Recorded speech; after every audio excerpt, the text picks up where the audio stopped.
In this project, I'm going to be sealing this floor with Woodoc 45.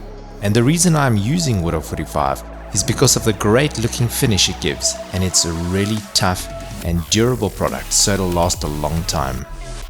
This waterborne sealer penetrates the surface, binding with cement, completely sealing the surface, so no more dust. But in order to get the best outcome, the first step is to make sure that your surface is completely clean. So we'll need to wash the floor very well to remove any dust, dirt, loose particles, grease and oil. A high pressure washer works really well to clean the surface. Use this opportunity to check the floor for porosity. A porous surface will give you the best bind. Note that if the water pools and does not penetrate into the floor is not suitable for Woodoc 45. Now allow the floor to dry thoroughly.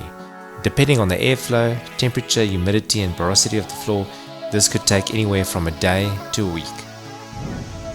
It's important to remember that a wet substrate will prevent binding of Woodoc 45 with the cement and promote efflorescence.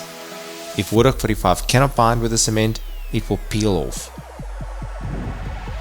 Next, you need to make sure everything's mixed properly, so thoroughly stir it with a flat paddle for at least 30 seconds. You can either seal a clear coat directly onto the cement, or in this case I've chosen a Woodoc color to create a nice surface effect.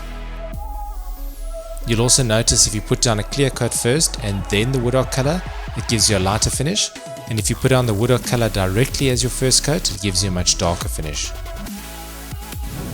Now for personal preference, I prefer the clear coat base first because this brings out the texture of the concrete. So the next step is to seal the entire floor with a clear coat of Woodoc 45, applying it in the same direction. Depending on the size of the project, you can use a brush or a larger applicator.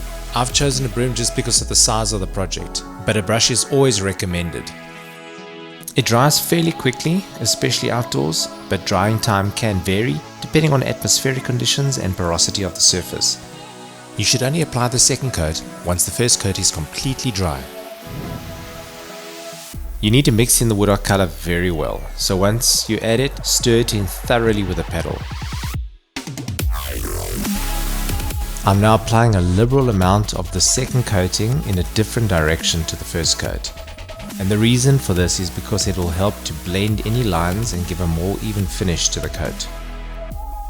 Now that you have completed your second coat, allow it to dry thoroughly before applying your third and final coat. If you are happy with the color, you can seal it with a clear coat, or you can put a second coat of Woodoc color on to make it darker.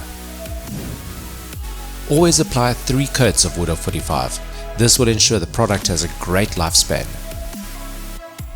I trust that this video has been very informative, and if you have any questions, you're always welcome to call the Woodoc helpline. Good luck with your project.